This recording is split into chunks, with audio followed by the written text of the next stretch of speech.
Bueno, buenas tardes, espectadores de Alex Comunica TV. Aquí habla Andrea, productora de Alex Comunica. Bueno, no os habéis confundido de canal. Voy a entrevistar hoy a un profesional muy interesante que se llama Mariano Sigman, autor de este maravilloso libro, El poder de las palabras.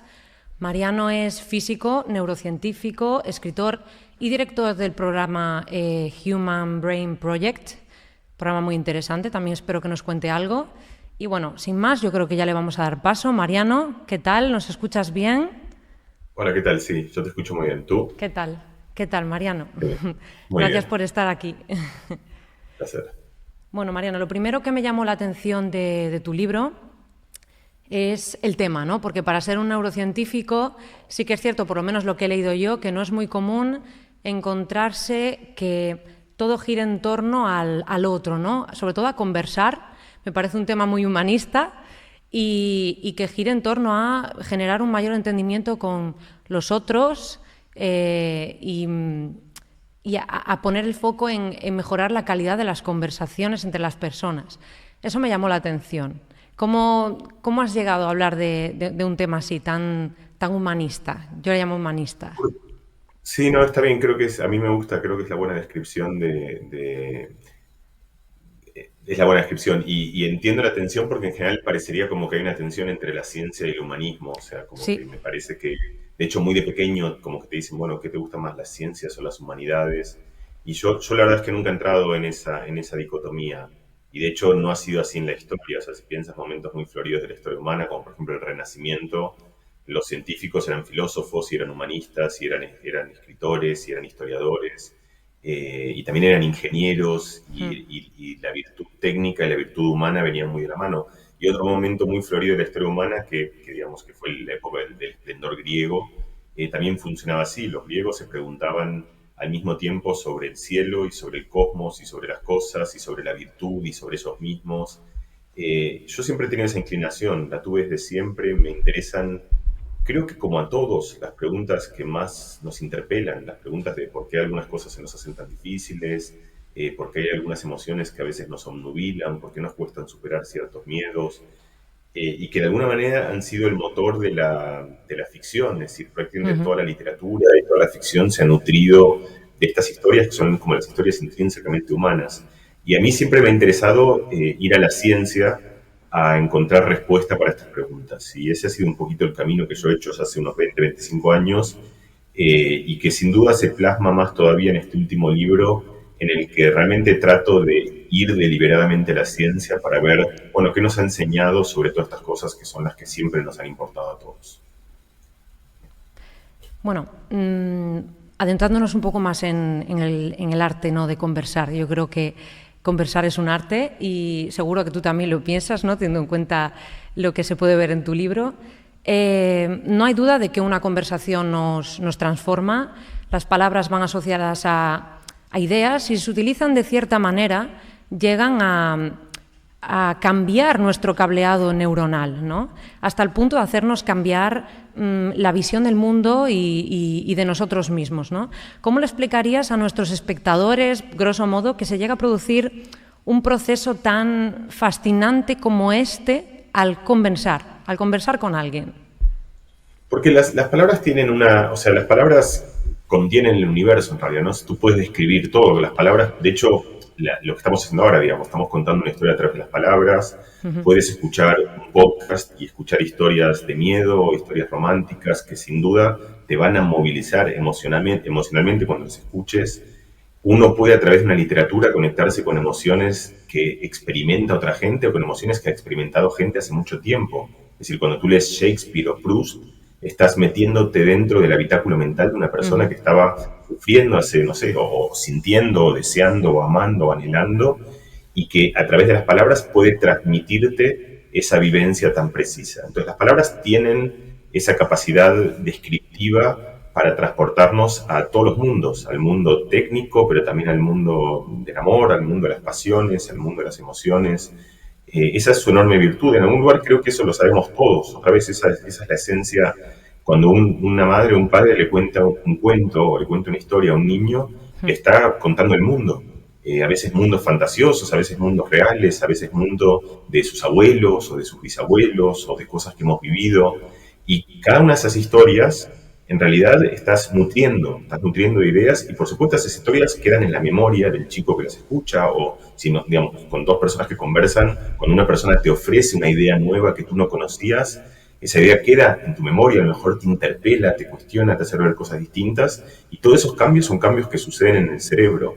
Entonces uno como que en general ve como la palabra en el espacio de lo etéreo y el cerebro en el espacio de lo físico, las conexiones, esas cosas están intrínsecamente conectadas. O sea, una palabra entra por los oídos, mueve el tímpano y eso produce señales eléctricas que van al cerebro y que cambian toda su morfología y eso es lo que resulta después en que nosotros recordemos que podamos cambiar de ideas, cambiar de sentimientos o cambiar de las cosas que conocemos, muchas veces y fundamentalmente a través de conversaciones. Lo que digo es que siempre ha sido así. Es decir, yo el libro no es que presento una idea como completamente innovativa, lo que yo trato de hacer es como traer esta idea a la luz de decir, bueno, ¿qué sabemos hoy, 2500 años después, sobre cómo son las buenas conversaciones, cuándo son más efectivas, cuándo nos llevan a conciliar y cuándo al revés, a pelearnos más, a través de una experiencia compartida de mucha gente que ha pasado por esto.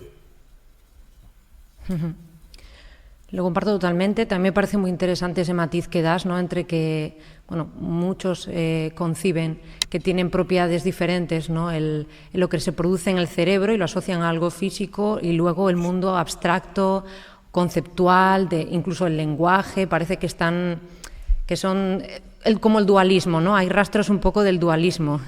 Pero bueno, me interesa rescatar una reflexión también de que sí que es cierto que hablar con los otros y con uno mismo se necesita para comprender el mundo y nuestro lugar en él. Sin embargo, yo creo, a ver qué piensas tú, que no nos hace mejorar cualquier conversación.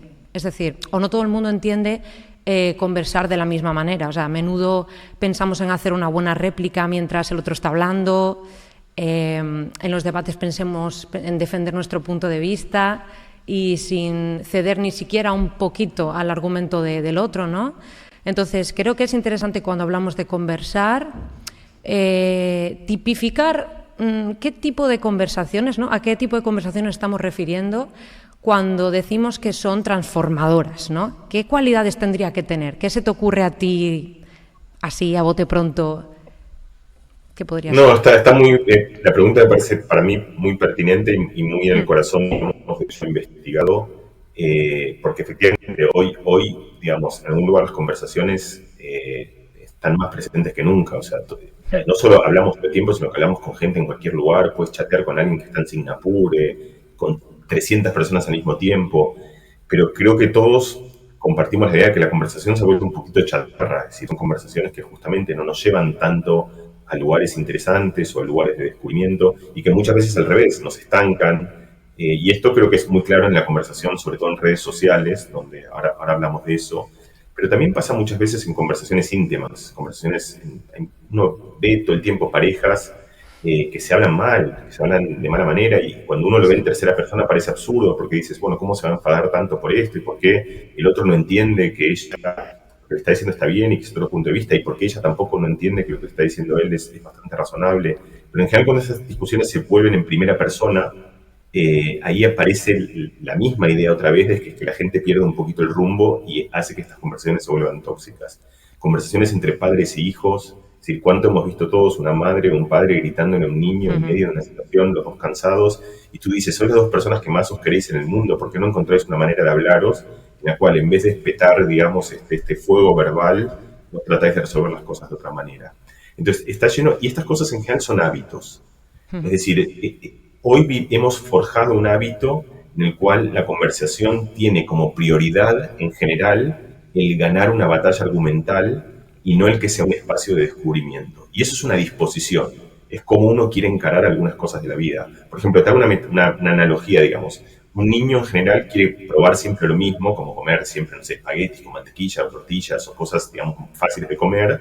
Luego en algún momento mucha gente, no todos, pero mucha gente descubre que es muy interesante probar sabores nuevos, el sabor del café, a lo mejor el sabor de la cerveza, el sabor del picante, sabores asiáticos, sabores mexicanos.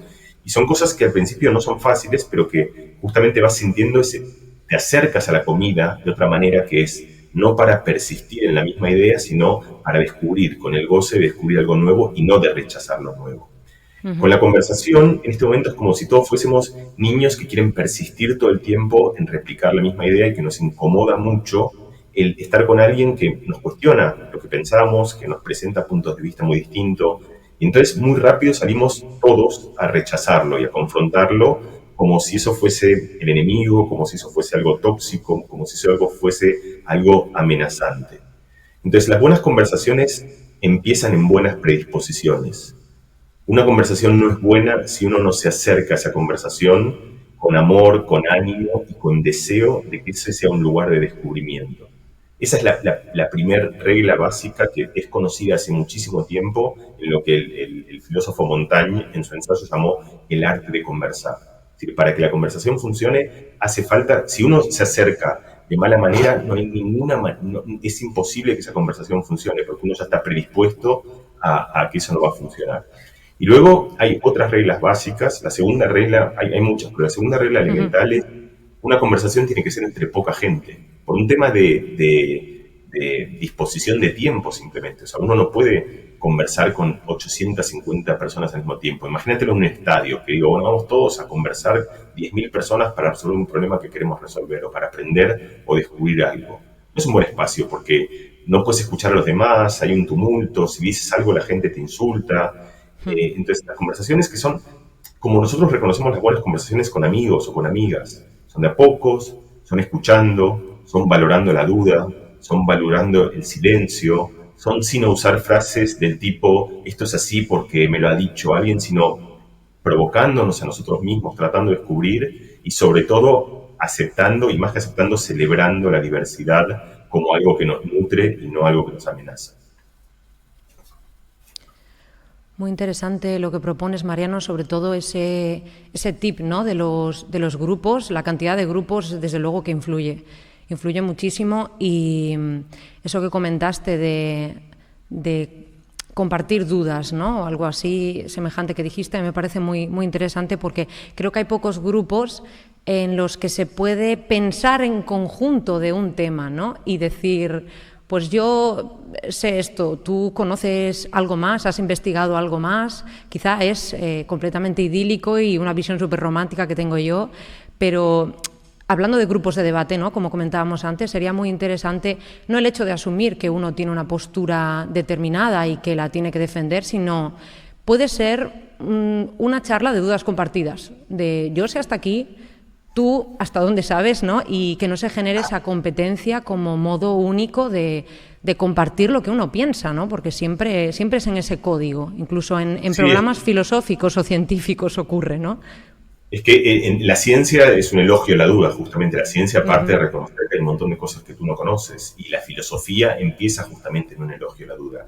Y así era, es decir, la conversación socrática, la vieja, digamos, era una persona que tenía un amor enorme por desconocer, y lo que hacía es juntar con alguien y decía, mira, yo de esto no lo sé bien, hablemoslo y vamos a descubrirlo. Y eso era como subir una montaña juntos, y justamente hemos perdido esa capacidad porque tenemos la disposición de que queremos hablar para convencer. Mira, déjame contarte un ejemplo que creo que también toca. Antes hablábamos sobre el vínculo entre la palabra y cosas, digamos, que parecen lejanas de la palabra. Hay un estudio que a mí me gusta mucho, se hizo hace mucho tiempo cuando empezaba la epidemia del HIV, del SIDA, donde, yo lo cuento esto en el libro, donde se descubrió que, como todas las enfermedades nuevas, tenían devenires muy dispares. Todo el mundo era una enfermedad mortal para todo el mundo, ahora no lo es, en ese momento lo era, pero habían devenires muy distintos. Para algunos era fatal muy rápido y para otros tenían como una vida un poco mejor por más tiempo.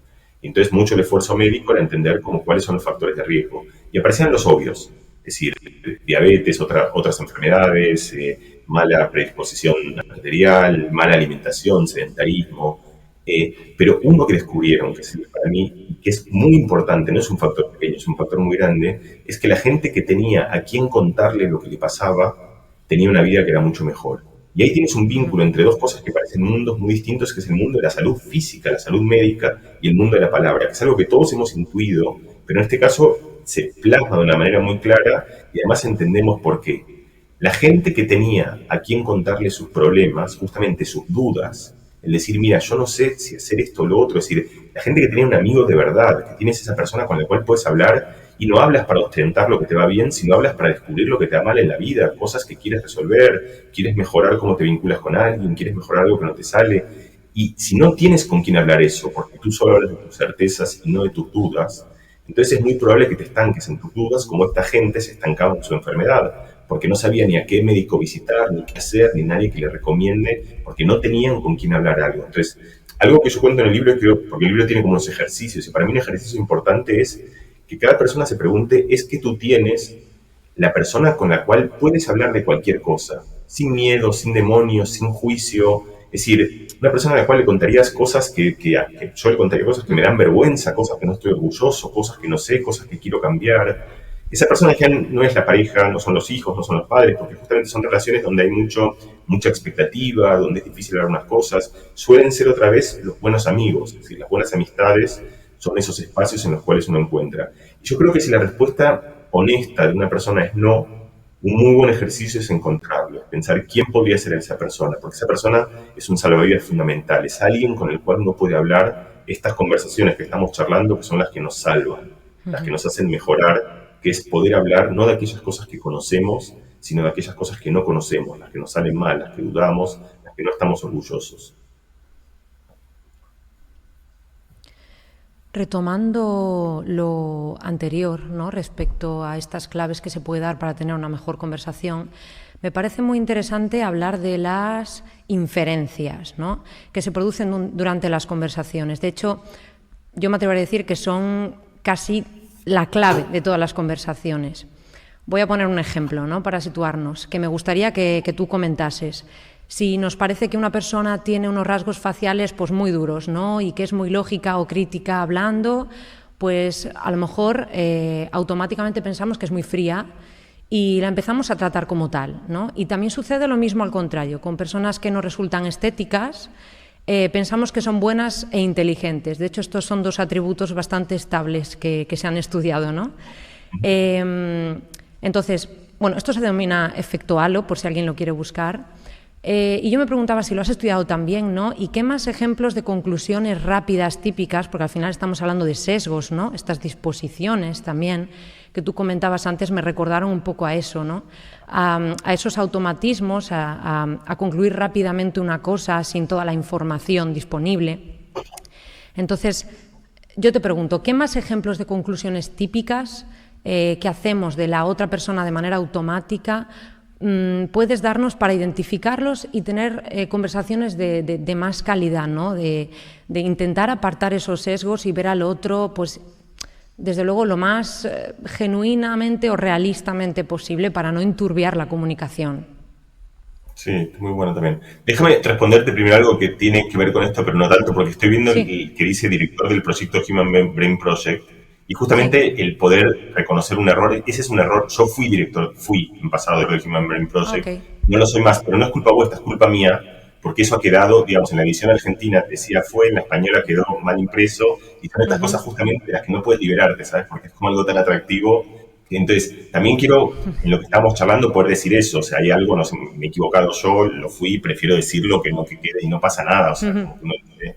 Entonces, forma parte justamente de esta cosa de poder salir de estos estigmas, ¿sabes? Pero en este caso es un Sí. estigma bueno, que es que parece como muy bueno eso, entonces es como algo que queda como resonando y son estos lugares que son difíciles de salir.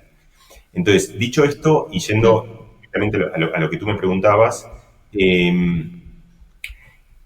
cualquiera sabe que tú te juntas 500 milisegundos, o sea, nada, un segundo con una persona y al segundo ya has concluido la persona 17 cosas. O sea, has concluido si te parece competente o no. Si te parece divertida, puede ser que sea divertida, pero no competente. Si te parece confiable, puede ser que sea medio, no muy confiable, pero que sea bastante competente y divertido. O sea, cualquier mezcla. Si te parece que es alguien que contratarías o que no contratarías, si te gustaría irte de viaje con esa persona o no. Casi cualquiera de estas preguntas, en 2 segundos, uno las responde inmediatamente.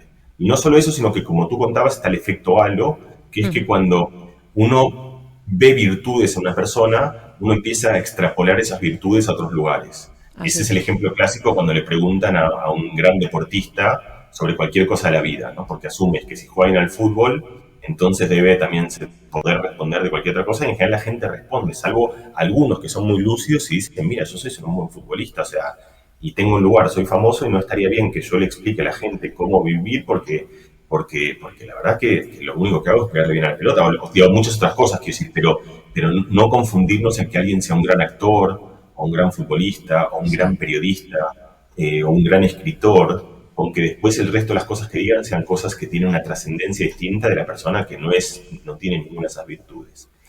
Pero lo que a mí me parece más interesante además sobre esto es que esto funciona porque el cerebro justamente llega a conclusiones muy rápidas. Y llega a conclusiones muy rápidas porque en general en la historia de la vida lo ha tenido que hacer. O sea, cuando uno se mete, imagínate hace, no sé, miles de años en la selva, entrabas a un lugar y muy rápido tenías que saber si ese era un lugar de peligro o no, porque si te equivocabas, a lo mejor en 3 segundos ya te habían comido. Entonces, el cerebro está justamente muy preparado para responder a altísima velocidad con la mejor conclusión a la cual pueda llegar. Pero hoy el mundo es muy distinto. Y hoy tienes tiempo de rever y repensar si esa persona es lo que la primera impresión que has formado sobre esa persona. Pero justamente las palabras tienen el poder a favor de que pueden llevarnos a lugares, pero también funcionan como estigmas, en tanto en cuanto cuando armamos una opinión sobre algo, sobre alguien, o sobre algo también, puede ser sobre algo, sobre alguien, esa opinión nos olvidamos que es solo una impresión, que era una primera idea precipitada, y la tomamos como si fuese una teoría, como si fuese algo muy válido y muy cierto, y seguimos nutriendo esa idea porque empezamos a buscar toda información que lo único que hace es confirmar aquello que pensábamos.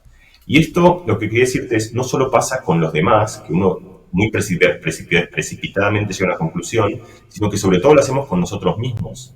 Es decir, todos nosotros tenemos frases como el que dice yo no sirvo para la matemática, o yo no sirvo para el deporte, o yo no sirvo para el arte, o yo soy demasiado miedoso, no me voy a atrever a hacer esto, soy tímido, no podré funcionar en este lugar. ¿Quién te lo ha dicho? Bueno, tú mismo te lo has dicho. ¿Y realmente lo has pensado durante horas? ¿Es una conclusión? No, es una primera impresión. Pero esa primera impresión se vuelve tan decisiva que se vuelve una especie de profecía autocumplida. Empezamos a vivir la vida coherentemente con el personaje que nos hemos creado. Entonces yo en el libro, justamente el poder de las palabras es el poder para cerrar y para abrir puertas, porque no es que si tú dices yo puedo hacer algo, entonces lo vas a poder hacer. Hay que trabajar mucho, hay que hacer esfuerzo. Yo no digo que basta una disposición para poder hacer algo, pero el contrario sí basta, sí vale. Si tú te dices a ti misma que eres incapaz de hacer algo, entonces casi con certeza que va a ser imposible hacerlo, porque no vas a dar el primer paso nunca para tratar de ir en esa dirección. Entonces es importante tener registro de eso, saber que nosotros mismos sacamos conclusiones y estigmas que pasan desapercibidos, porque si alguien te dice un estigma, a lo mejor lo tratarás de confrontar y decir, tú me has dicho que yo no sirvo para el deporte, bueno, te voy a mostrar que sí. Pero cuando es uno mismo el que se dice eso, parece que simplemente que es así, que la realidad es así y nos olvidamos que es solo eso, una primera impresión y una que podemos cambiar si realmente queremos hacerlo. Totalmente. Ahora que comentas esto de lo que nos contamos, ¿no? Que cómo va sesgando cómo vivimos la realidad y cambian nuestras conductas. Me parece importante destacar que en tu libro no solo se trata pues las conversaciones, que ya da para bastante, como un proceso transformador, sino también el lenguaje en sí mismo, ¿no? Como herramienta para cambiar pensamientos y emociones. En un momento del libro mencionas con dibujos, creo que lo tengo por aquí, tengo varias cosas subrayadas, lo tengo por aquí, vais a ver una foto en pantalla. Es un esquema del proceso de resignificar una emoción, ¿vale? Me gustaría preguntarte, dejamos unos segundillos para que lo vean los espectadores, ¿qué papel juega el lenguaje en este proceso? ¿Cómo es posible que el lenguaje nos ayude a cambiar nuestras emociones y nuestros pensamientos? Mariano, ¿cómo nos lo explicas? Que ya está muy bien explicado en ese esquema. Muy bien. Mira, yo te voy a contar un ejemplo mío, para que no sea algo muy abstracto. Perfecto. Yo hace 4 meses, yo en los últimos años me volví un adicto completo a la bicicleta. O sea, me volví un fanático, como mucha gente en España. Yo hacía cientos y cientos y cientos de kilómetros, o sea, muchos kilómetros. Y en un momento yo estaba cruzando los Pirineos en bicicleta y tuve una caída complicada, con una fractura muy fea del fémur. Se me explotó el fémur, que es el hueso más largo del cuerpo, se me rompió en un montón de pedazos. Ahí quedé tirado en una situación dura y se me venía un proceso que era difícil porque perdí mucha sangre, médicamente era complicado. Yo sabía, es decir, no era iba a estar bien, yo sabía, pero era algo que iba a ser mucho tiempo para recuperarme, de muchísimo esfuerzo. Y yo justo acababa de terminar el libro. Y en el libro yo había contado toda esta idea que tú traes ahora a cuento, que es, tienes una oportunidad de dar distintas narrativas, y la narrativa que le das a algo cambia la manera en que lo vives radicalmente, o sea, cambia la experiencia emocional que tú tienes de eso. Ujú. Entonces, yo decidí lo siguiente, mi lugar natural, cuando me pasaba algo así, hubiese sido pensar, qué mala suerte que tuve, que justo llovía ese día, y luego, aunque mucha gente me ayude a pensar que nunca era suficiente, porque pensar que mi desgracia era tan grande que si yo no recibía una cantidad infinita de mimos y de cuidados, por más de que...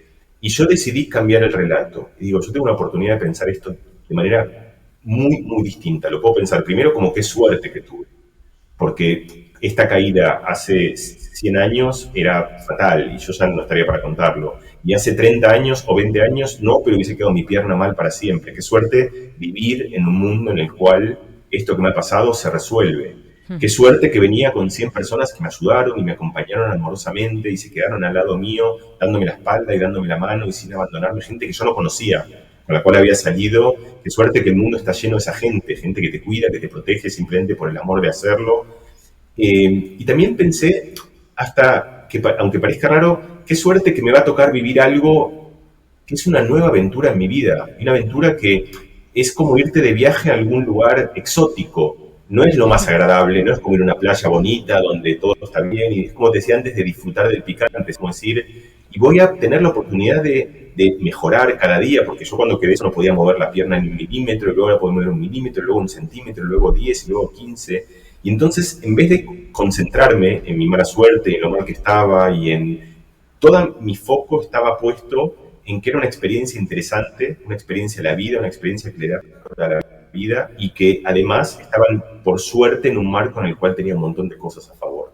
Y yo me emocioné mucho con eso porque resultó que yo había contado la teoría, ¿sabes?, de que esto funcionaba, sí, pero no lo había puesto en práctica y de repente me tocó, yo había terminado el libro, todavía no estaba publicado, o sea, el libro se publicó en septiembre, esto fue el 11 de junio y yo había escrito el libro en abril, o sea, fue en medio en ese tiempo en el que el libro está escrito pero no publicado. Y a mí me tocaba como poner a prueba el libro, era en primera persona. Y a mí me funcionó en el sentido de que ese relato cambió completamente mi experiencia. Yo no te diría que han sido los mejores 4 meses de mi vida, mentiría con eso, pero fueron 4 meses muchísimo mejores, pero muchísimo mejores en cómo me vinculé con mi gente más cercana, donde no había reproches, sino que había agradecimiento. En cómo me vinculé con mis propios procesos, donde no había frustración, sino que había placer por todo lo que estaba haciendo.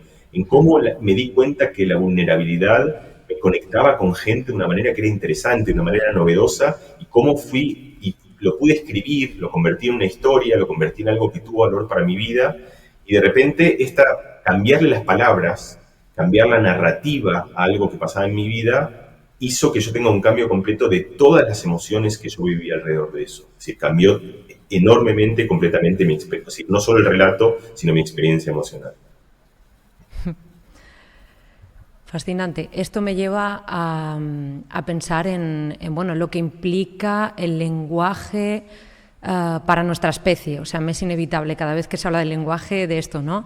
¿Qué tendrá el lenguaje que va tan ligado a nuestra inteligencia, ¿no?, y a generar efectos como este que tú mencionas? Porque, por ejemplo, y seguro que estás al tanto de esto, muchos debates filosóficos sobre el especismo, por ejemplo, el lenguaje sigue siendo como el argumento por excelencia, ¿no?, para colocar al ser humano cognitivamente superior a otros animales, ¿no? Entonces, ¿qué dirías tú que tiene de especial, que ya se ve bastante en tu libro, el lenguaje para suponer una diferencia tan grande entre las especies, ¿no?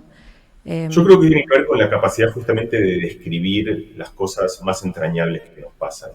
Y yo eso también lo cuento en el libro, o sea, digamos, cuando tú vives algo que te conmueve mucho, ves una película que te gusta o tu hijo ha hecho algo que te ha fascinado, lo quieres contar. Si lo quieres contar a alguien, porque es algo que tiene mucho significado y necesitas compartirlo. Y somos animales sociales, y si no tuviésemos lenguaje, lo que podríamos compartir cosas, porque podríamos abrazarnos, podríamos reírnos, pero el repertorio y la resolución y el paisaje de cosas que podríamos compartir estaría muy, muy limitado si no tuviésemos el lenguaje para contarlo. Otra vez lo que te contaba antes de los libros, donde tú puedes meterte adentro de la intimidad de una persona, de cosas muy especiales, y empatizar con eso. Porque tú puedes descubrir la tristeza leyendo sobre la tristeza, puedes descubrir el amor leyendo sobre el amor. De hecho, en general es así, digamos. La primera experiencia, digamos, vamos experimentando el universo a través de relatos que nos hacen de ese universo. Entonces, de hecho, yo cuento en el libro la historia de una chica que se llama Helen Keller, Sí. que es una niña que nace y tiene una meningitis es decir, la meningitis es una enfermedad de las meninges, que es una estructura que está en la periferia del cerebro, y tiene una infección y tiene un daño cerebral muy grande, y eso la deja sorda y muda, y ciega también.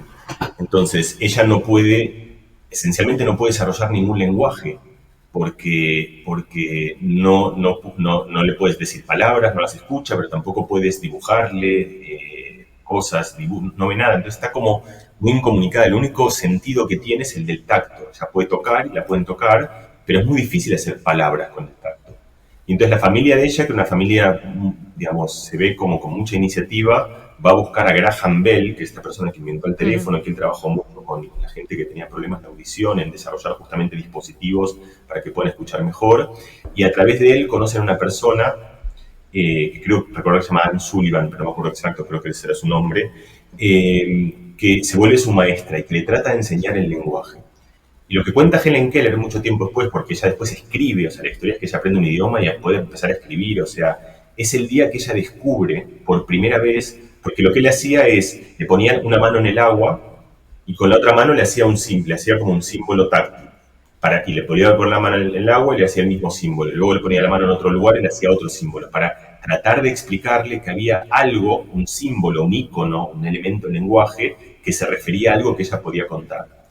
Y es muy famoso este momento en el cual Helen descubre el lenguaje por primera vez. Descubre la idea de que ella puede comunicar algo que quiere, porque antes de eso, si ella tenía sed, lo único que podía hacer era y gritar, porque no sabía, y tratar porque ella no veía y no lo podía tocar, no sabía dónde estaba el agua. Entonces, lo que cuentan es que Helen, esta chica, era completamente irascible, estaba siempre frustrada porque todo lo que le pasaba no tenía cómo expresarlo al mundo externo. Tenía deseos, tenía anhelos, tenía miedos, tenía sufrimientos, tenía cosas que quería, tenía sed, quería abrazar a alguien, pero nada de eso podía decirlo. Y de repente esta mujer, esta terapeuta con la que trabaja, le regala el lenguaje. Y en el momento que le regala el lenguaje, esta chica se libera completamente porque de repente sale de su encierro, sale de ese habitáculo en el cual no podía comunicarse. Yo creo que las palabras tienen esa virtud, que son un lenguaje tremendamente potente que nos permite expresar con muchísimo detalle, con muchísima resolución, lo que sentimos, lo que tememos, lo que queremos, lo que deseamos. Pero justamente, y también esto es lo que aparece mucho en el libro, ese es su poder, pero como tienen ese poder tan grande, le creemos mucho a las palabras. Y entonces cuando tú dices algo, por ejemplo, yo estoy triste o estoy enfadado, a lo mejor no estabas triste, no estabas enfadada, a lo mejor sentías otra cosa, estabas cansada. Pasa mucho en los niños esto, un niño de repente se enfurece y tú le dices, ¿qué te pasa? Estoy enojado. Y empiezas a reflexionar con él qué es lo que le pasa y te das cuenta que en realidad estaba triste. Y el haber puesto la palabra de que estaba enfadado, él cree esa palabra otra vez, la cree tan fuertemente que empieza a actuar en consistencia con eso y empieza a sentir eso. Porque cuando empieza a pegar y a gritar, ahí sí siente enfado. Pero originalmente lo que sentía era tristeza, y si hubiese sabido, entre comillas, diagnosticar su emoción o ponerle una mejor palabra, hubiese sido mucho mejor, porque hubiese dicho, mamá, estoy triste, dame un abrazo. Y eso era lo que necesitaba. Pero como interpreta mal o como le pone una mala palabra a la emoción que siente, y esto no pasa solo con los niños, pasa a nosotros todo el tiempo también, entonces uno la trata de resolver en el camino equivocado. Este es como el lado pernicioso de las palabras. Bueno, lo que dices me recuerda a que la comunicación, la necesidad de comunicarse muchas veces es anterior al propio lenguaje, ¿no? Y con el lenguaje, cuando llega, se pone como por encima y empieza a ordenar el mundo. Ordenamos el mundo y nos ordenamos nosotros con él. Como última pregunta y buen colofón, yo creo, me gustaría preguntarte ¿qué dirías que falta en las conversaciones en estos últimos 10 o 20 años con la llegada de las redes sociales? Yo creo que es un tema que hay que tocar, ¿no? ¿Has observado algún cambio significativo? Sí, lo hay. Sí, imaginaba. Sin duda, o sea, hay mucha gente que lo ha medido. O sea, también aquí es importante el saber separar observaciones también de gente que lo ha medido muy sistemáticamente. Si uno puede medir como ahora hay muchas herramientas para medir como el color emocional de una conversación, que es importante, ¿sabes? También esto como, así como hay estos relojes que te dicen has hecho 4.000 pasos, hoy has caminado poco, alguna especie de reporte de tu estado físico, también existe la misma idea en el estado mental. Hay cosas que te dicen, mira, hoy has hablado todo el día utilizando palabras que se asocian al enfado, o palabras que se asocian al miedo, o palabras que... Entonces tú puedes ver, digamos, distintos vehículos comunicacionales si nos predisponen más a algún tipo de color emocional que a otro. Y ahí aparecen las cosas obvias, efectivamente, que es que la conversación en Twitter es más violenta, por ejemplo, o que en general las conversaciones en las redes sociales, lo que hablábamos antes, no es un buen espacio de descubrimiento. Y yo creo que es muy importante que nos demos cuenta de esto, porque otra vez son cosas que no se cambian en un segundo, o sea, muchos de estos hábitos no pueden cambiarse en un segundo, pero si tienes ganas se pueden cambiar y son predisposiciones. Y lo importante es que estas cosas salen de las redes sociales. Te doy un ejemplo, digamos, el ejemplo para que todo el mundo lo conoce, en el tráfico. Dos personas van en el tráfico y se rozan el coche, ¿no? Entonces la gente siente eso como si tuviesen declarado la guerra mundial, o sea, la percepción de la persona, y se baja una persona y a lo mejor tienes a tu hijo atrás en el coche que está llorando de miedo porque ve al padre enfurecido y no entiende por qué se ha enfadado tanto, si hay algo que no ha sido tan grave. Entonces, ¿qué pasa ahí? Lo que pasa es que uno, como tú decías, la conversación empieza antes de hablar, empieza con toda una preconcepción donde tú dices, la otra persona como que le asignas intenciones, me ha chocado y me ha querido hacer daño. Y a lo mejor la explicación es mucho más simple, iba distraída, y eso está mal, pero todos vamos distraídos, y a lo mejor iba mirando el teléfono y seguramente viene cansado del trabajo y debe tener un mal día. Entonces, simplemente eso, el hacer ese ejercicio de ser menos juicioso con el otro y darle una oportunidad antes de bajar a gritarle, decir, probablemente sea una persona normal y si nos hubiésemos encontrado en otro sitio estaríamos tomando unas copas y estaríamos pasándola bien. No voy a bajar a hacer la guerra, voy a bajar a tratar de darle una oportunidad. Bueno, esto que pasa en el tráfico pasa todo el tiempo en las redes sociales. Es decir, nosotros entramos de antemano presuponiendo del otro muchas cosas que en realidad el otro no es. Y que si en vez de pensarlo de esa manera lo pensásemos con un mundo un poco más dulce y con un poco más de libertad, las conversaciones sin duda, otra vez sin duda porque eso está probado con mucha ciencia, irían a lugares mejores. Pues yo me quedaría hablando más tiempo, pero bueno, se nos acaba el tiempo, Mariano. Gracias por venir al programa, gracias por aceptar estrenarme contigo. Y nada, aquí tenéis el libro otra vez, El poder de las palabras, os lo recomiendo muchísimo, de la editorial Debate, lo tenéis en todas partes seguro. Y nada, Mariano, gracias, espero que te vaya muy bien escribiendo más libros como este y esperamos tenerte pronto por aquí de nuevo, a ver. Te agradezco muchísimo la conversación, ha sido muy agradable y me alegra mucho que hayamos podido compartir este espacio. Gracias, igualmente, Mariano.